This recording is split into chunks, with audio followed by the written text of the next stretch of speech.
सुंदर बिरहा जैसन माहौल में जैसन काम में हमन आयल ही जा सुनल जाओ कैसे मास्टर।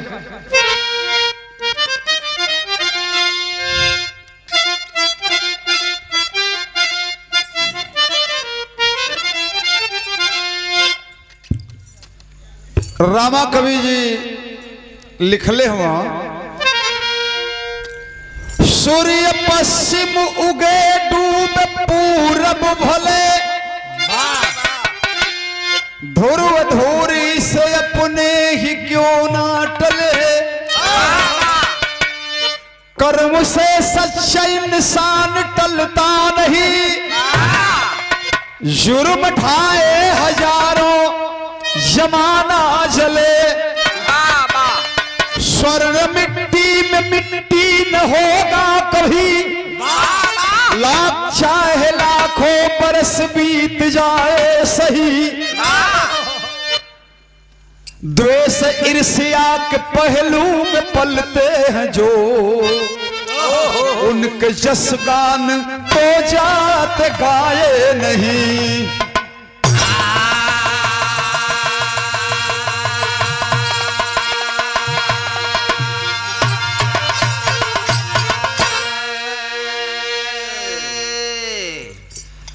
द्वेष ईर्ष्या के पहलू में पलते हैं जो उनके जस गान तो जाते गाए नहीं।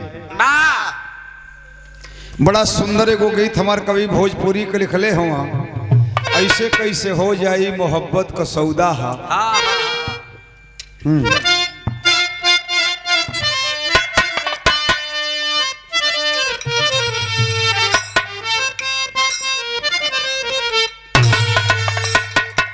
उहे गीत हमारे मास्टर भैया संकेत देते का अरे इसे कैसे हो जाए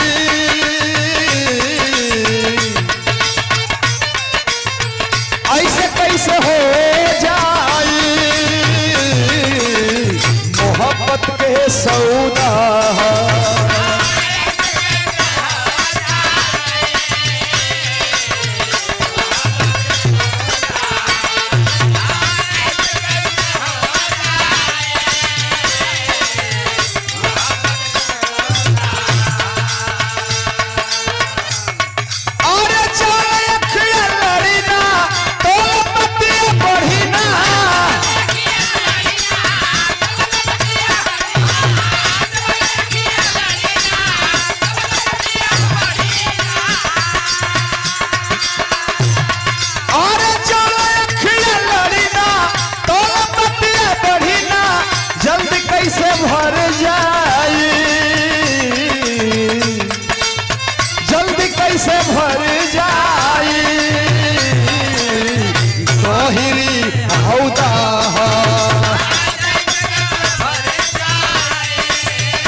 बिरहा में बड़ा सुंदर भाव है। ए तरजिया में लिखल गल कि ऐसे कैसे हो जाई मोहब्बत का सौदा हा।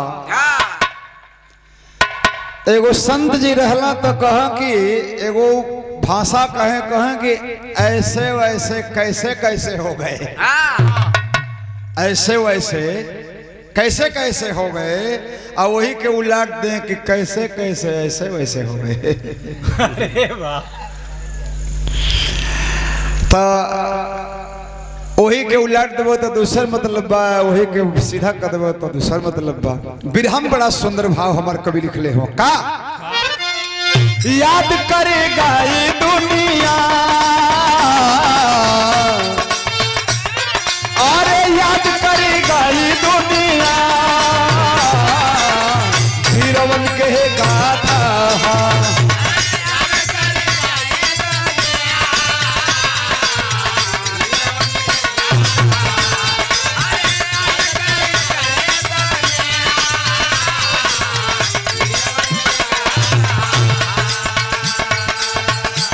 सब गावे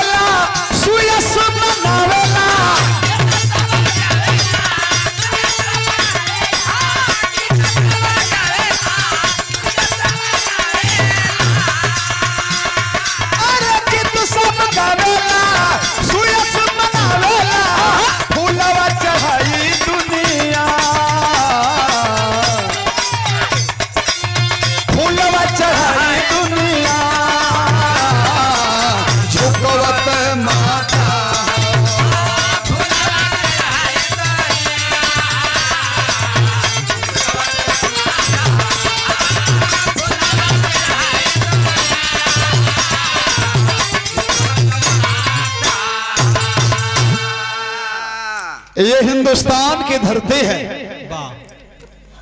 हम उनको नमन करते हैं जो इस धरती के लिए कुछ किए हुए हैं। और ये बहादुरों की धरती रही, ये दानियों की धरती रही है। इस धरती पे बड़े बड़े ऋषि, महर्षि, योगी, सन्यासी, सपूत इस धरती पे पैदा हुए हैं, होते रहेंगे। ये ऐसे हिंदुस्तान की धरती है। यहाँ बड़े बड़े योगी सन्यासी हुए जिन्होंने इस दुनिया में अपना नाम किया। तो आइए नजम से शुरुआत होती है कहानी की। कैसे मास्टर भैया?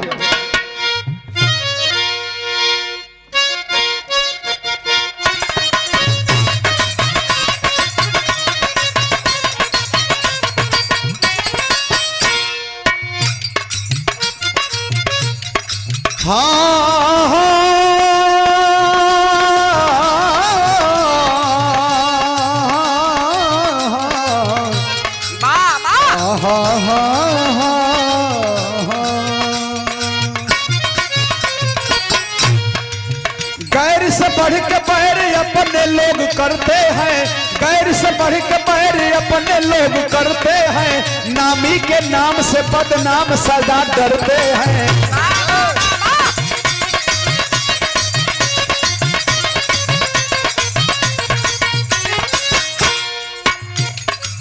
कर्ण के दान का जबकि जगत में शोर हुआ, कर्ण के दान का जबकि जगत में शोर हुआ, दिखाओ दानी चाकुर पत का दिल कठोर हुआ।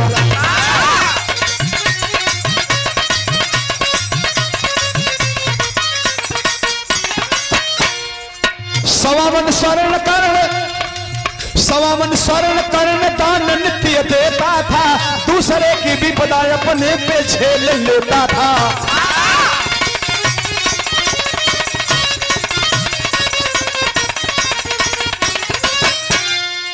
ढाई मन सोना रहेज कुरपत भी लुटाने लगा, ढाई मन सोना रहेज कुरपत भी लुटाने लगा, लोभियों का जत्था कुरपत के यहाँ जाने लगा।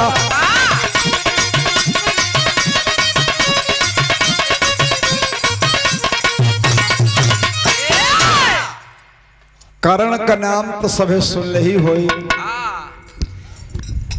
कर्ण के नाम का एक चर्चा है लोगों के बीच में, और लोग दानियों में बड़ा ऊंचा दर्जा से कर्ण को कहते हैं ये उत्तम क्लास के दानी हैं। तो कर्ण के नाम का चर्चा तो सबके नीक लागे, लेकिन एक आदमी के ना लागे। करा के उ के रहल जेके दुर्योधन कहल जाला। गांव देहात का बुढ़ऊ ददल जुर्योधन कहल। जुर्योधन तो दुर्योधन के कर्ण का नाम का चर्चा ना नीक लागत बा, काहे से कि बड़ा जरतवा। कहली बतौलन कभी लिखला ना कि नामी के नाम से बदनाम सदा डरते हैं। तो दुर्योधन के ना नीक लागत बा, तो अपना मंत्री के बोललस, कहलस हे सुन, हे सुन, हे आओ। तो मंत्री आए, सरकार आदेश हो, एक बात तुमसे पूछना चाहते हैं कि बताओ जो नाम कर्ण का इस दुनिया में हो रहा है, क्या वैसा नाम हमारा नहीं हो पाएगा? तब मंत्री चपलूस होला। गांव के प्रधान के संगे 4 गो चपलूस जरूर रही। वो भले गांव के प्रधान है मेरी कहारत होखे, लेकिन चपलूस पानी भरले रही। अरे कुल ओटवा आवत आवत ठीक हो जाए, ठेलाई देसियावा मार बम बम बोले लगे। कहाँ जाए हुआ तुम? वही टाइम चाप दिया जी खर्चा को ले दम आदमी आ जाए। यहाँ आज जितना प्रधान बना, जितना संगे रह के वोट दे के आदमी जीते वो कुल आदमी के प्रधान छोड़ देते हो। आज जवन गरियवले हो सो वो कुलहनी के संग प्रधान लोग देते हो। अब फिर अगला चुनाव में टाइम फिक्स हो जाता। तो मंत्री के बोलस कहलस कि हमार नाम ना हो सकेला। कहलस कि का है, का करे के होई? तो मंत्री कहता कि करण रोज 1.25 मन सोना दान करे ना सरकार। तो दुर्योधन कहता हाँ 1.25 मन सोना दान करे तो ये कौन बड़ी बात है। ढिढोरा पिटवा था अपना राज में कि काल से दुर्योधन अपनी यहाँ बैठ के 2.5 मन सोना दान करी। हाँ 1.25 2.5 हुई दोना दिया। तो मंत्री ढिढोरा पिटवा दिए कि राज दरबार में किसी बात की कोई कमी नहीं है। राजा दुर्योधन अपने यहाँ कल से 1.25 मन सोना गरीबों में लोगों में दान करेंगे। जिनको कर्ण के यहाँ से अधिक धन की जरूरत हो वो कृपया दुर्योधन के पास चले आवे। तो दुनिया ललची है ना। मरचा 30 रुपया पौआ बा कहीं 28 रुपया मिली तो आदमी भले करके 10 मिनट खड़ा रहे लेकिन 28 वाला ले आई। कैसे कि 2 रुपया बचत है। तो आदमी ललची होला जेके आधा भर मिलत रहल जेके 5 ग्राम मिलत रहल ओके बहने 10 ग्राम सोना फ्री में मिले लगी। तो 5 ग्राम वाला कहे आदमी जाई आके 10 ग्राम वाला कहे जाई बेसी वाला कहे जाई ना। तो अब दुर्योधन के यहाँ बड़की लाइन लग गई है। तो दुर्योधन अपने यहाँ बड़की लाइन देखला तो मंत्री के बोला के मुस्कियात हुआ उपाय तो सही लगौली जा। कर्ण का दुकानदारी तो एकदम में न चलत हुई। मंत्री का था कि सरकार तो पता लगाई का तो कल जो देख या देख तक को कि बण उनकी के हैं। तो लौट के आई तो कहता कि बा सरकार कुल टूट गई हुआ एनी आ गई हुआ बूढ़ 2-4 गो रहा जे के एकदम चल ना जाता। दुर्योधन बड़ा खुश बा बहुत खुश बा कि हम कर्ण का नाम नीचा कर देब और कर्ण के दुकान दौरी हम दुकान तोड़ दे। वो बड़ा प्रसन्न बा। लेकिन दुर्योधन का हई कमवा देख के कि कर्ण की बेइज्जती कर चाहता तो सबके तो निक बा जे पावता वहू के निक बा दुर्योधनों के निक बा मंत्रियों के निक बा। लेकिन एगो आदमी ऐसा हुआ कि उनके दुर्योधना का कमवा ना निक लागत था। उके हुआ बिरहा में एगो तरज है आगे से वास्ते होगा।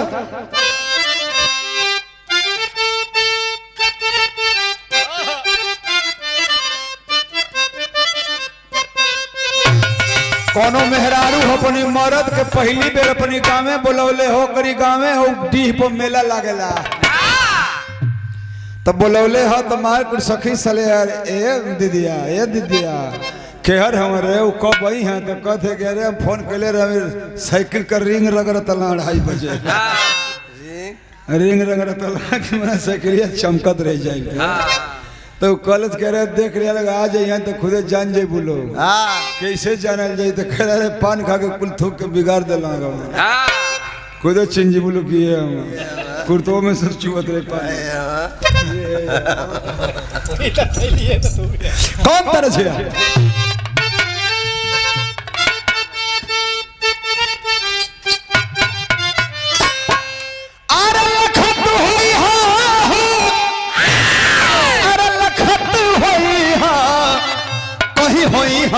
सड़क पर तो हम लोग का खोजत हुए तो लोग से बेसी बेचैन हो कहे से कि उनका तो काटत हो सब पखिया वाली क्रिया है सब उनको का कि कहीं होई हा सड़क पर अरे लखत होई हा कहीं होई हा सड़क पर।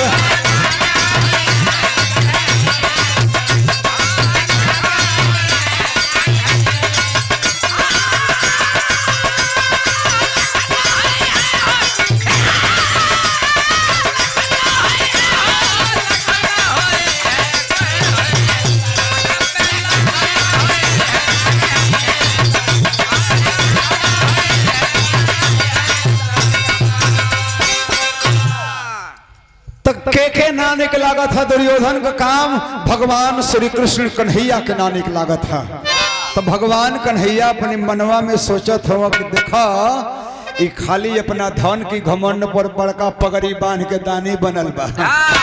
आई दुकान ढेर दिन चले वाली थोड़े है। ये तो खाली भर महीना चली एक बाद तोड़ दे खाली कर्ण के नीचा दिखावे खातिर कमवा शुरू कैले बा। का सोचत हो कि अरे दरबार झूठे के जहनवा में अरे आदर बा झूठे के जहनवा में।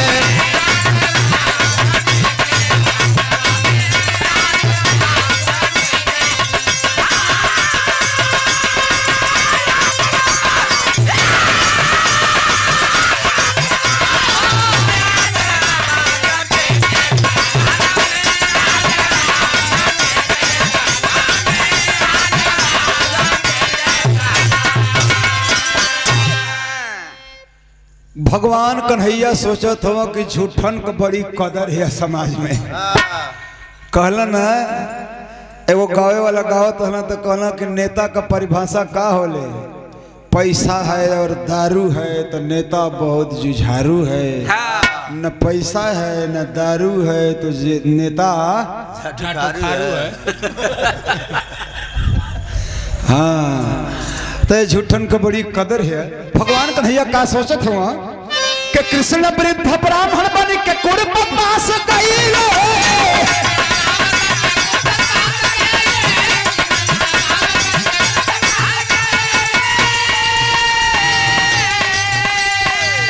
मांगत ना भवनवा में आदर बा झूठे के जहनवा में, आदर बा झूठे के जहनवा।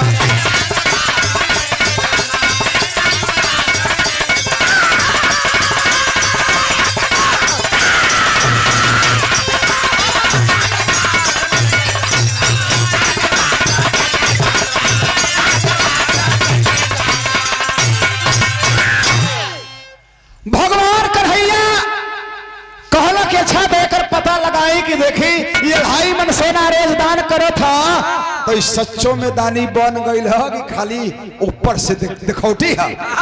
तो भगवान कन्हैया धोती कुर्ता पुरान फटही धोती पहिरला, पुरान कुर्ता पहिरला, एगो हाथ में डंडा लहला, शरीर ऐसा बनौला कि जौन हर घड़ी हिलत रहो, हर घड़ी हिलत है। जाके वही दुर्योधन के लाइन में लाग गई हूँ, पंडित का रूप बना के एकदम दे हिलत है, डंडो पना संभारा था, जना था कि अब न गिर जाइए। तो जाके वही लाइन में लगल हुआ, दुर्योधन के यहाँ बड़की लाइन लगल है। आज जब पंडित जी का नंबर आयल, मैंने भगवान कन्हैया का नंबर आयल, तो बूढ़ देख के बड़ा कड़ेर का डांटा था दुर्योधना, तुम्हारा नंबर आ गए हो, उधर भाई खड़ा होकर हिल रहे हो, जल्दी आओ, बोलो क्या चाहिए। तो पंडित जी कहत हुआ कि ये भैया दुर्योधन तू है हुआ? तो कहत हुआ कि हाँ नहीं जानते हो, यहाँ के राजा हैं, हम दुर्योधन हैं, हमारे जैसा इस धरती पर कोई दानी अब नहीं होगा। तो कहत हुआ अच्छा अच्छा भैया तो के देख ले भैया, दर्शन करे का मन करता चलिए ली। हाँ तो कहत हुआ दुर्योधन की बोलो क्या चाहिए, बोलो पंडित आज तुम जो मांगोगे सो तुझे दे दूंगा। कहत हुआ कि भैया हम तो चलल है, कुछ मशरफ से तोहरी के हैं, कुछ कामे से निकलल हैं। तो कहत बोलो बोलो जल्दी, पीछे तुम्हारे और लोग हैं ना। तो पंडित जी कहत हुआ कि अच्छा भैया कहत है, डांटा था तो ना बोल पावत है, डांटा मत भैया, हम कहत है ना बोल पा तो बोल दे। बिरहा में एगो तरज है, ऊपर होकर मास्टर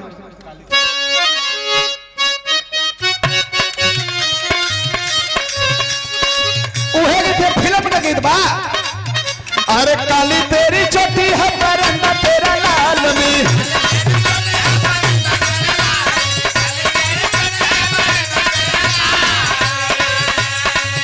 अरे रूप की वो रानी तू परंदे को संभाल ली,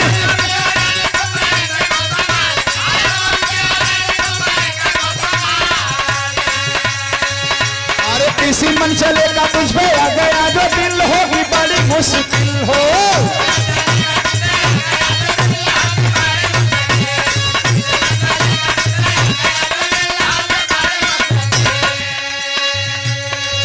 दुर्योधन कहा था कि मांगो पंडित से मांगना है दे दूंगा। तो पंडित जी हाथ जोड़ के कहते हो कि देखवा भैया बतावत है तन एक जगह जाए के हम, कहाँ जाना है बताओ।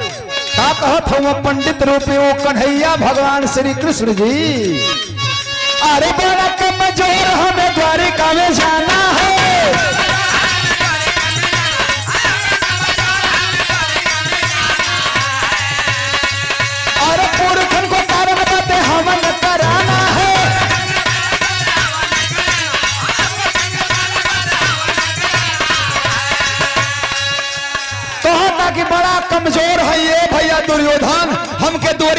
पूरी जाए के हत दुर्योधन का था कि वो समझ गए तुमसे चला नहीं जा रहा है, तो तुम सोचे कि दुर्योधन से कह दूंगा तो दुर्योधन हमको अपने साधन से, रथ से, गाड़ी से, जो कुछ भी साधन होगा उससे हमको द्वारिकापुरी भिजवा देंगे।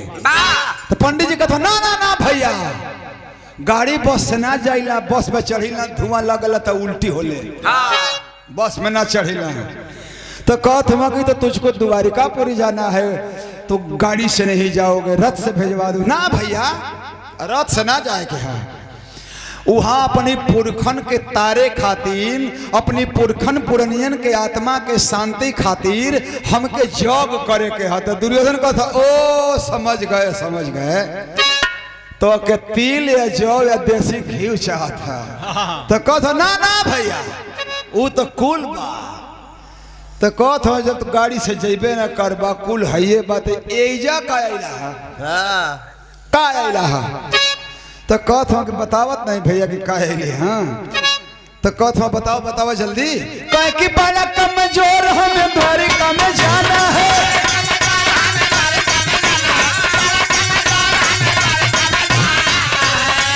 अरे पूरी हमको तारक बदे हवन कराना है।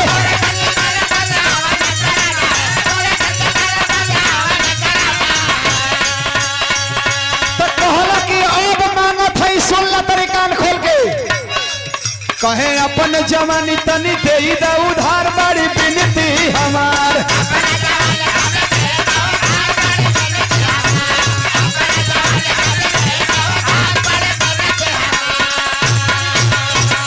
कहला ए भैया दुर्योधन जाए के द्वारिकापुरी आ जग आ पूजा पाठ करे में जब जाइल जाला तो अपनी गोड़े गोड़े जाइल जाला, तब ओकर बढ़िया फल मिलेला। तो ये भैया मांगे खातिर ही अली है ना कि सुनत है कि तू बड़ा दानी हुआ, तनी अपन जवानिया भैया हमके 10 दिन खातिर दे देता तो हम जवान हो जाती, तो हर जवानिया लेके हम जवान हो जाती, और जवान होके हम द्वारिकापुरी अपना गोड़ से जैती और वहां जग पूजा क के और फिर वने से लौट के आती, तब तो हर जवानिया तो के दे देती। तो दुर्योधन पूछत हुआ कि हम तब ले कैसे रहब, तो ये कहता कि तौले हमार बुढ़ौतिया ले ले रही है। तो कहता कि तो जैसे तू हिलत हुआ हम वैसे हिलब, तो कहला कि हाँ यही तरह चली, यही तरह चली, खोखी भी बढ़ जाएगी, ब्लड प्रेशर भी बढ़ जाएगा, शुगर तो एकदम पार हो जाएगा। तो सुना था जब दुर्योधन की बुढ़वा जवानी मांगा था, अपन बुढ़ौती हमके दे तो 10 दिन खातिर मांगा था, तो का पता ई फिर जवनिया पा जाई तो लौट के आई कि ना आई। ऐसे ही एक साल हमने के गौवा में आई लहला सो ठठेरा, तैला सो तो आदमी से कहा सोना कि कंपनी का छूट आई है, जितना पुरान तसली तबाड़ी, जितना बिना मेखड़ी को होके बहुकर मेखड़ी टूट गई होके, करिया होके, छेद होके, कंपनी का छूट आई लो ओके दे के नाम लिखवा देवलो तो नया बर्तन कंपनी देती है। तो वो साल कुल आदमी पुरान धुरान जितना कुल तसली तबाड़ी रहल है कुल दे देला आदमी। तो ओ बेरी जकर जकर नाम लिखल सोना, जकर जवन साइज रहे ओती ओती तसली लिया के दे देहल सो। तो आदमी कहला कि भाई कंपनी तो बड़ी ईमानदार ऊपर आइल बा। तो फिर 1 महीना के बाद आइल सो कहल सो कि अब फूल की बर्तन पर छूट आइल, अब फूल का बर्तन बदलाई और नया करवा ला लो। तो आदमी का जकर निमनो रहल हो दे देला, दे दमा दवाई पियर भइल बाटे, का करी नया बाटे, धैले धैले पियरा गइल है नया, आज एकदम खराब बना के आज जोनी बेरी फूल वाला लेहला सो आज ले नया ना सो। तो सोचा था वहाँ दुर्योधन की जवनिया ही बुढ़वा पा जाई तो पता न आई कि ना आई, या ना आई तब तक ढेर दिन ना जी पाई, मर जाए। तो दुर्योधन मनवा में सोचे लगल थे पंडित जी का तो है, अरे कहाँ खो गईला, जवनिया मांगा थे जवनिया देवा। तो दुर्योधन कहत हुआ कि पंडित तुम तो मांगते मांगते ऐसा मांग लिया कि अब हम क्या कहें, तो हमारी भी बात सुनो पंडित। पंडित जी रूपी वो कन्हैया भगवान कहत हो कि कहीं कहीं महाराज का कहत है, हाँ कहत है कि ना कहत है तो कहत हूँ कि नहीं बतावत है का कहला कहे द्वारिका से जब कि लौट के मैं आऊंगा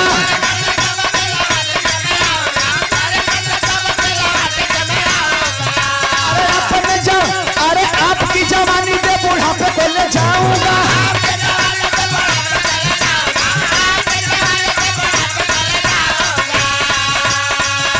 दुर्योधन कहता मनव मलिन कुरपत हो लचार बोला बतिया विचार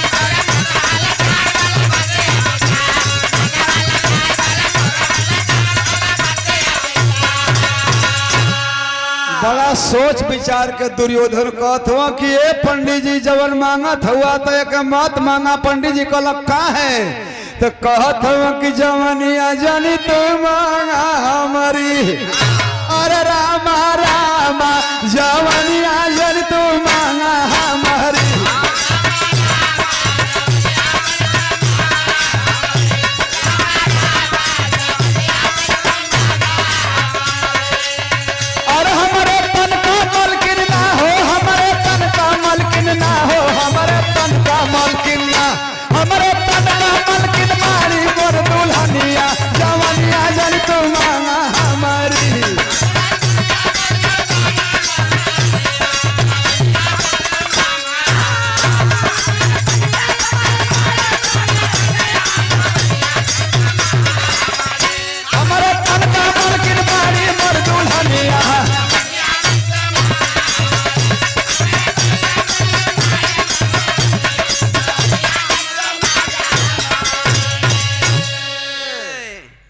पंडित जी एकर मालिक हम ना है हो भैया के है एकर मालिक आ तो एकर मालिक मेहरारू हो रोज अमरूद पेड़ के पियावे ले कौन फल है पियावे जाला अनार पेड़ के पियावे अमरूद का टूसा पियल जाला जब आम पड़ेला अमरूद का टूसा दियाला तो वो कहत हुआ कि ये पंडित जी मेहरारू रोज कीवी के फल खियावत है एकर मालिक उहे है मशीन लगल केरा फेरे वाली एकर मालिक उहे है एकर मालिक हम ना है पैसा रुपया सोना चांदी अनाज चाउर कपड़ा लत्ता बस्तर जौन मंगवा तो हम दे सकीला तो कहत हुआ पंडित जी की बस दानी का पता चल गया तो ए दुर्योधन हम तो कहते हैं कि जब एक मालिक तुहर मेहरारू हो तो जा तने अपन मेहरारू से पूछला अरे का जानी कह बाभन है हमारा पर दया आ जाओ तो कह दे कि जा दे 10 दिन के बात तो तन जा वही से पूछला कहत हुआ कि पंडित जी कहत हुआ तो जात है लेकिन हमके उम्मीद 95% यही जो कह देते हैं कि ना 5% उम्मीद बाकी हो सके तो पर मुहा जाओ तो कह दे और जो लोग कही ना तो हम देव ना सकिला हम तो एगो तिरुन न देला वो कहले तबे काम करी ना तो पंडित जी कहना कैसा जा तनी पूछू आवा लेकिन पंडित जी बिगड़ गए जब वो कहता कि एकर मालिक मेहरारू है का कहत हुआ कृष्ण कहे ब्राह्मण के भेष में ऐसे जीवन को धिक्कार अरे खली छली में हर बसुआ जग में क्या कर सकता उपकार हम घर से चलनी है तबे सोचली हाँ कि दान कई कोनो बड़ा बहादुर का काम है मौगल के बस का काम थोड़ा ही कुल हुए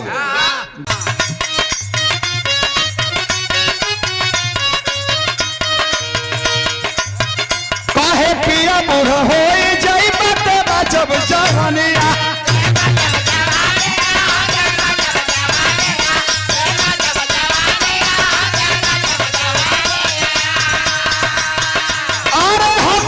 सेवा हुई पुरानी आके अरे हमसे न सेवा हुई पुरानी आके तुम ख्याल कर हमारी जवानी आके तुम ख्याल कर हमारी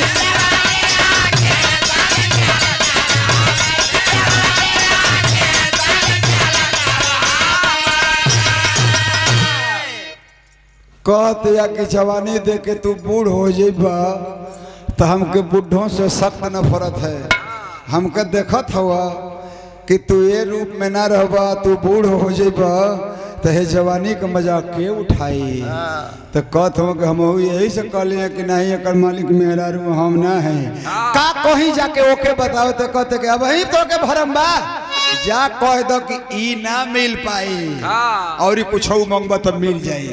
गैला लौट के दुर्योधन पंडित जी कहल का हो भैया सकरली है तो कहते बा मार दवा तने सकरली है ना तो सकली कि ना काम हो पाई और कुछ मंगबा तो दे दे फरसा कह दे दे कुदार दे दे लेकिन वो ना मिल पाई।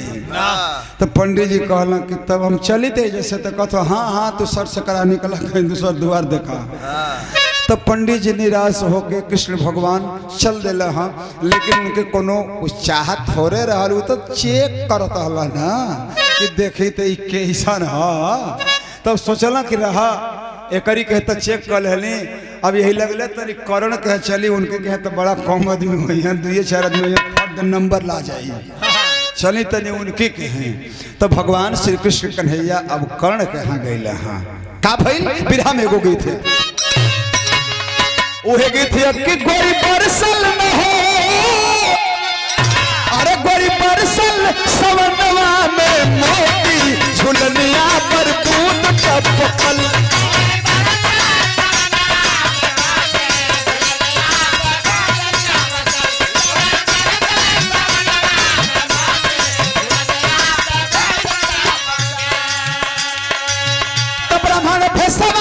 कृष्ण मन मार हो करन के दरबार गईले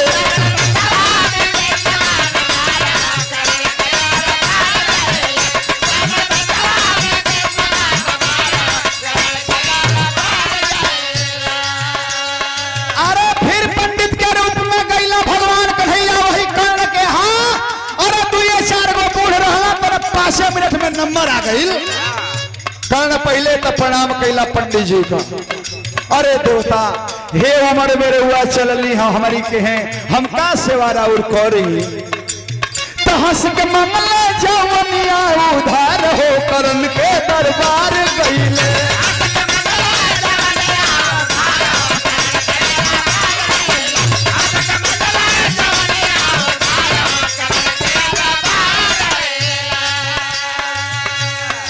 उहे सवलवा तो पेश हो गए कि भैया द्वारिकापुरी जाए के है आ गोड़े गोड़े जाए के तनी जवानिया 10 दिन खातिर दे देता तो कर्ण कहत हुआ कि अरे देवता पूजा करे जाए के हा कहत हाँ तनी एगो जग करे के हा कुल पुरखा पुरनिया हर हर भटकत हुआ जगिया कह दे तनी वो लोग के पिंडा उंडा दे दे तो वो लोग शांत हो जाए। हाँ पावा पकड़ी बोला कर्ण मुँह सुकाई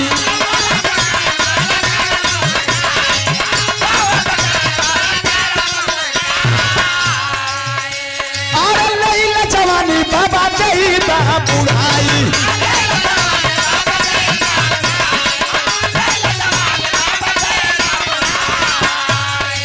तो धन्य जीवन जवन हो धन्य जीवन जवन करे उपकार हो करण के दरबार गईले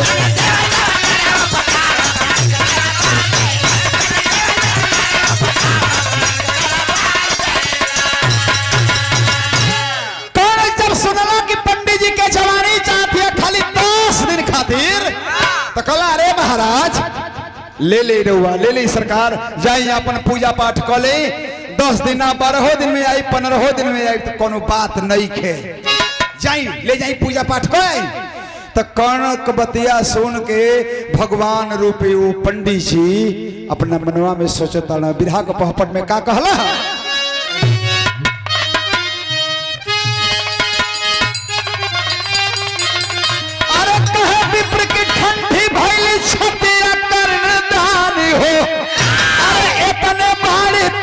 से बिन दिया कर्णदानी हुए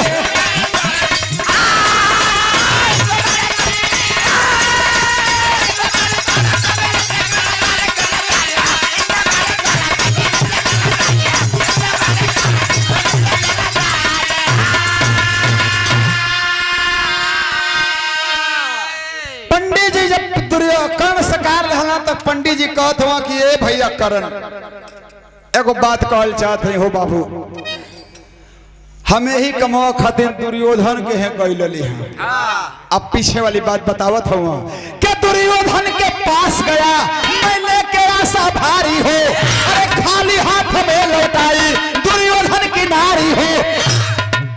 दुर्योधन के यहाँ जाके ये जवनिया मंगली है तो वो कहत हुआ कि ये बाबा एक मालिक मेहरारू है। मेहरारू के जब गई है तो मेहरारू ठाढ़े न कर गई है, कहते है कि नहीं और सब मिल सकता है लेकिन जवानी नहीं मिल पाएगा। तो ये भैया का जनी तोहरो जवनिया का मालिक तोहर मेहरारू ना ना कहत अरे नहीं बाबा तो कहत हुआ पंडित जी की नहीं भैया हम तो ये कहत है ना कि तन एक बेर मेहरारू से राय कला तनी पूछे ओकरा तकलीफ होई तो मत दीहा आ नहीं तो उहो सकार ले तो दे दीहा। कहत ना कि वैसे आप कहत बानी तो ठीक बा हम जात हई, लेकिन हम यही जैसे आपसे कह देते हैं कि 100% सत्य बा कि हमारे मेहरारू सकार ले। कहला अपनी नारी से कई हा कुलपतिया कर्णदानी हो, इतने बड़ी तोहरा से विनतिया कर्णदानी हो। कर्ण गईला रनिवास में मेहरारू के यहाँ मेहरारू पूछतिया कि काजी काहे बड़ा जल्दी आ गईली। कहता ना कि एगो पंडित आयल हुआ उनके जवानी चाहत है 10 दिन खातिर उजैहन द्वारिकापुरी उनके पूजा पाठ करावे के बाद मेहरारू कहतिया कि हाँ तो पंडित अइला हाँ द्वारिकापुरी जाए खातिर आपसे जवानी मांगत हुआ तो एजा का अइली हा तो कहत हुआ कि अरे हम कहत अलिया कि तू ले ला हम ना जाइब लेकिन ना मन कहत हुआ कि ना जा मेहरारू से पूछे तो मेहरारू कहते कि जाई जाई कह दे कि हमारे मेहरारू वो सकार ले बा।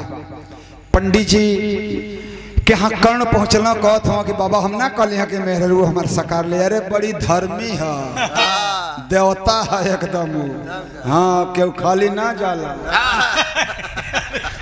मने भिक्षुक भिखारी कह दी बोलो आजाद हो बड़ी धर्मी मेहरारू है जौन हम कहला तो ने वो कहले। तो पंडित जी कहते हो कि अच्छा ठीक है भैया तो जवनिया ले ले हला कर्ण बूढ़ हो गई पंडित जी नया होके जींस के पैंट पहन के छरकत निकल गई। आज जब निकल गई तो पंडित जी के कोनो कहीं जाएगा थोड़ा रहा फिर उनके यहाँ से आगवा जाके सोचत हुआ ना फिर दुर्योधना कह चली। अब चल के ई समाचार ओके बताई कि एगो पंडित कर्ण के ठग के और उनके बूढ़ बना के अपने निकल गए। तो फिर गईला वो पंडित के रूप में कर्ण के यहाँ कहला ए भैया कर्ण अरे दुर्योधन के यहाँ ए भैया दुर्योधन एगो समाचार ना न जानल हा। अरे ना पंडित जी कैसन समाचार आ तो कोनो पंडित कर्ण के ठग के जवानी उनके लेके चल गल बा उनके अपन बुढ़ौती दे देले बा बड़ा दानी भइल दे के वो खोखत हुआ लद लद हाँ दुआरे पर खोखत हुआ हिल ना जाता हमके तो जाना था कि 2-4 दिन में वो निकल जाइए। तो ए दुर्योधन हम तो ये कहती भैया की तनी भेंट कर लेता उनसे। तो दुर्योधना तो सोचते बाकी मर जाए हर जाए का दुकान दौरी टूट जाए खत्म हो जाए कर कोनो नाव ना रहो। तो सुनलस कि अभी मरे वाला हुआ अभी बूढ़ हो गई हुआ। तो दुर्योधना कहता कि चला चला पंडित जी यही लगले चला तनी भेंट गया। अरे कुछ ना हो तो मजा आई ना देखब जब वो खोखी तो हमके बड़ा तसल्ली मिली। तो दुर्योधन के लिया के वो पंडित रूपी कन्हैया जी फेर गई कर्ण के यहाँ। तो कर्ण के यहाँ दूसरे रूप में जाते हो कि अब एक ही रूप में जाइए तो सब सीन न जाई अलग अलग रूप में पहुंचला फिर कर्ण के यहाँ खटिया पशु तल हम हिल ना जाता हिल दे है तो बराबर हिलत है आँखिया से लौकता ना के हा। तो कहत हुआ कि अरे हाय दुर्योधन आयल हवा तो से भेंट करे के सुना तो नहीं के कनक पर्दा गायब। तो दुर्योधन आयल हम भेंट करे अच्छा आपके अरे हम पंडित हैं इनसे मिलली हाँ तो संग में आ गई हाँ पा लगा ताड़ी। तो पंडित जी को प्रणाम कैला दुर्योधन के घुसू के उठ तो ना जात बा लेकिन सड़क के अपने गोड़तारी गईला और पंडित जी के दुर्योधन के मूर्तारी बैठौला। भगवान कन्हैया अपना मनवा में वो पंडित के रूप में सोचता ना कि देखा उठ ना जाता लेकिन बड़कपन गईल नहीं खे मूर्तारी बैठावा ताड़ा हाथ जोड़ के प्रणाम कैला हाँ ए ससुरा के गईल है तो डांटत रहे जना था कि हमें का गुलाम है मनवा में सोचत हल। तो पंडित जी वो से पूछत हूँ कर्ण से कि तो कैसे ही दशा हो गई केहू सुन लिया कि केहू पंडित आके जवानिया ले गल तो हाँ भैया पंडित जी एगो आयल हूँ उनके पूजा करके रहुए उहे ले गवा आ तो ना यहाँ तब आ ना यहाँ तो मत यहाँ का करे के बाटे हमार जौन फर्ज रहुए तो कह दे तो दुर्योधन जो मन सुनवे कि है भाई अब नहीं हो यहाँ तबो ही ठीक सा अब एक हौसला बुलंद है कि ना है तबो कोनो बात नहीं के तो भगवान कन्हैया वो दुर्योधन के ये सुनवावल चाहत रहला का कहत हुआ बिरहा के आखिरी है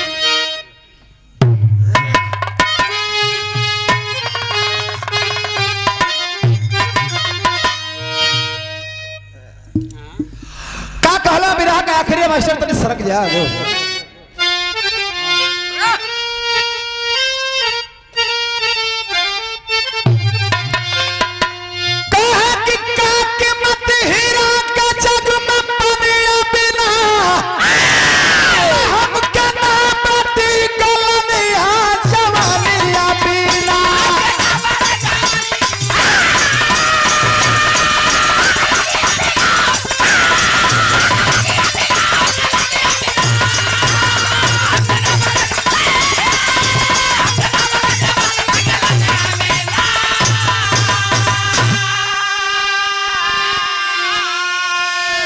पंडित जी पूछत हुआ कि अरे जवनिया दहला के बाद खोखत हुआ तो बड़ा तकलीफ होत हुई मनवा में तो गलानी होत न होई कि कहां से कहां दे के हम फंस गईली तो दुर्योधन के कहत हुआ या पंडित जी से कहत हुआ कर्ण की मांगा होता विप्रदान में अगर हमारा प्राण दे करके जीवन अपना कर दिए होते कल्याण आर में रह गई रोशनिया जवनिया बिना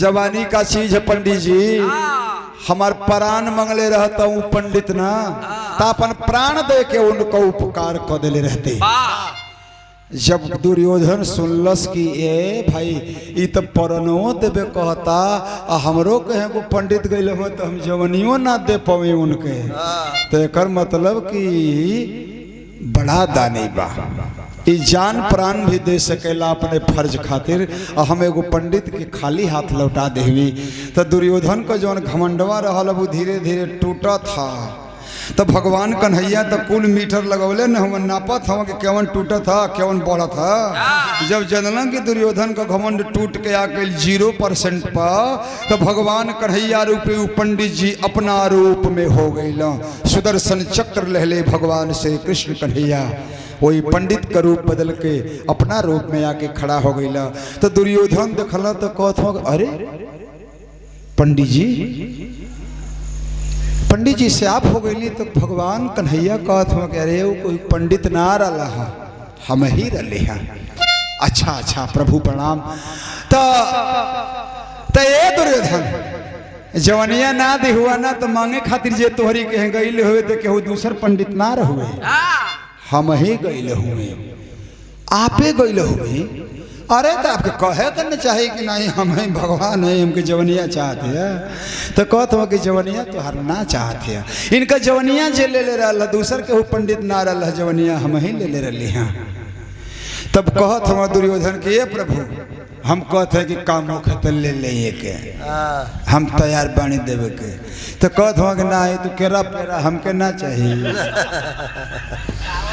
हमके ना चाहिए तो हर जवनिया हम तो चेक करते हुए कि देखी तो के कितनी पानी में हुए तो कर्ण अपन जवानी दे के हे दशा में होके आ फिर भी अभी स्वीकार करता कि हम बूढ़ो होके मर जाए तो कोनो गलानी नहीं खे कर्ण के उनका जवानी वापस कैला भगवान कर्ण को वरदान दिए कि इस दुनिया में चाहे जो कोई भी दानी बन ले लेकिन कर्ण का नाम सबसे ऊपर होगा का कहला तज के रूप ब्राह्मण का तुरंत प्रगटे मदन मुरारी धन धन है कर्ण मेरी बिहारी न्यारी तानी के कहानियां जवनिया बीना